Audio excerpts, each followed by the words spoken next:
Hi అండి, అందరికీ నమస్తే. Welcome back to my channel Telangana వంటలు బీబీకే. ఈరోజు చేసుకోబోయే రెసిపీ చూసే ముందు ఈ ఛానల్ కనుక ఫస్ట్ టైం చూసేది ఉంటే సబ్స్క్రైబ్ చేయకుంటే సబ్స్క్రైబ్ చేసుకోండి. ఈ వీడియో కనుక నచ్చినట్టయితే ఒక లైక్ కూడా చేయండి. ఇప్పుడు ఎలా ప్రిపేర్ చేసుకోవాలో చూడండి. మనం చేసుకోబోయే రెసిపీ సొరకాయ పచ్చడి.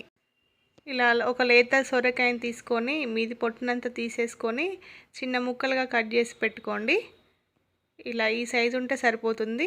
ఇప్పుడు ఒక ప్యాన్ పెట్టుకొని అందులో ఆయిల్ వేసుకోండి. ఆయిల్ హీట్ అయిన తర్వాత ఒక స్పూన్ పసుపు వేసుకోండి. ఈ పసుపు ఆయిల్లో కలిసేటట్టు కలుపుకొని ఇప్పుడు ఎండుమిరపకాయలను ఒక 10-12 వేసుకోండి.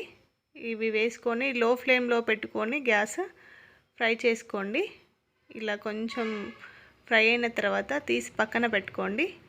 ఇదే ఆయిల్లో ఒక ఉల్లిపాయను చిన్నగా కట్ చేసి వేసుకోండి. ఒక 10 వెల్లుల్లి వేసుకోండి.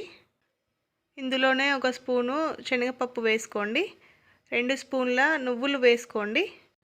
ఇందులోనే ఒక గుప్పెడంతా కరివేపాకు వేసుకోండి. ఇలా అన్నీ వేసుకొని ఆయిల్లో ఫ్రై చేసుకోండి. ఇలా ఒక 3-4 నిమిషాలు ఇలానే ఫ్రై చేసుకోండి ఆయిల్లో. ఇలా ఫ్రై అయిన తర్వాత ఒక చిన్న నిమ్మకాయ సైజ్ అంతా చింతపండు తీసుకొని వేసుకోండి. ఇది కూడా కొంచెం పచ్చి వాసన పోయేంత వరకు ఫ్రై చేసుకోండి. ఈ ఫ్రై అయిన వాటిని తీసి ఒక బౌల్లో వేసుకోండి. ఇదే ప్యాన్లో కొంచెం ఆయిల్ వేసుకోండి. ఇప్పుడు ఇందులో మనం కట్ చేసి పెట్టుకున్న సొరకాయ ముక్కల్ని వేసుకోండి. ఒకసారి ఇట్లా మొత్తం కలుపుకొని మూత పెట్టుకొని ఒక 10 నిమిషాలు లో ఫ్లేమ్లోనే ఉడికించుకోండి.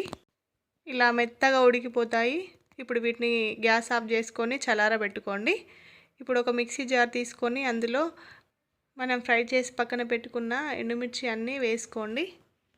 ఇప్పుడు ఇందులోనే ఒక స్పూను జీలకర్ర వేసుకోండి. 2 స్పూన్ల సాల్ట్ వేసుకొని గ్రైండ్ చేసుకోండి. ఇలా ఇవి ఒకసారి గ్రైండ్ చేసుకున్న తర్వాత మళ్ళీ మనం సొరకాయ ఉడకబెట్టుకున్న చల్లారబెట్టుకున్నవి ఉన్నాయి కదా, అవి కూడా వేసుకొని గ్రైండ్ చేసుకోండి.